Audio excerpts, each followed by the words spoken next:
Pink ball test വന്ന വഴിയെന്നത് 2000-ന്റെ അവസാനത്തോടെ ഏകദിന ക്രിക്കറ്റും മുകളിൽ T20 ക്രിക്കറ്റും ജനപ്രീതി ആർജിച്ചു. IPL അടക്കമുള്ള ലീഗുകൾ ഇതിന് വലിയൊരു പങ്കാണ് പ്രധാനമായും വഹിച്ചത്. വൈകുന്നേരങ്ങളിൽ ഏതാനും മണിക്കൂറുകൾ കൊണ്ട് കണ്ടു തീർക്കാവുന്ന T20 മത്സരങ്ങൾ കാണാൻ ജനം ഒരുപാട് വർദ്ധിച്ചു. ടെലിവിഷൻ കാണികളിലും ഇത് വളരെയധികം പ്രതിഫലിക്കുകയും ചെയ്തു. ഇതോടെയാണ് വൈകുന്നേരങ്ങളിൽ നടത്തുന്ന ടെസ്റ്റ് എന്ന ആശയം രൂപപ്പെട്ടത്. ആദ്യഘട്ടത്തിൽ മഞ്ഞ, ഓറഞ്ച്, പിങ്ക് പന്തുകളൊക്കെ പരീക്ഷണാടിസ്ഥാനത്തിൽ ഉപയോഗിച്ചിരുന്നു. ഇതോടൊപ്പം 80 ഓവറുകൾ പുതുമ നിലനിർത്തുന്ന വെള്ളപ്പന്തുകൾ ഉപയോഗിച്ച് താരങ്ങൾ നിറമുള്ള ജേഴ്സി അണിഞ്ഞ് കളിക്കാമെന്നുള്ള ആലോചനയും ഉണ്ടായിരുന്നു.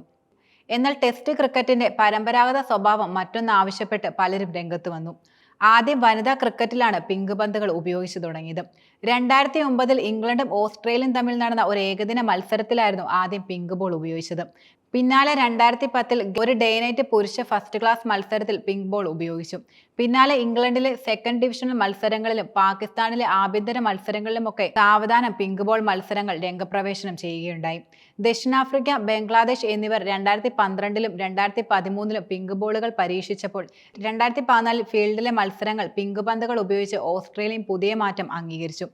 ആദ്യ ടെസ്റ്റ് എന്നത് പിങ്ക് ബോൾ ടെസ്റ്റ് 2015-ലാണ് നടക്കുന്നത്. ഓസ്ട്രേലിയയും ന്യൂസിലൻഡും തമ്മിൽ അഡ്ലെയ്ഡിലായിരുന്നു മത്സരം. 3 ദിവസം കൊണ്ട് അവസാനിച്ച മത്സരത്തിൽ ഓസ്ട്രേലിയ 3 വിക്കറ്റിന് വിജയിച്ചു. പേസർമാർ സ്വിംഗ് കൊണ്ട് ഏറെ നേട്ടമുണ്ടാക്കിയ മത്സരത്തോടെ പിങ്ക് ബോൾ ഹിറ്റായി മാറി.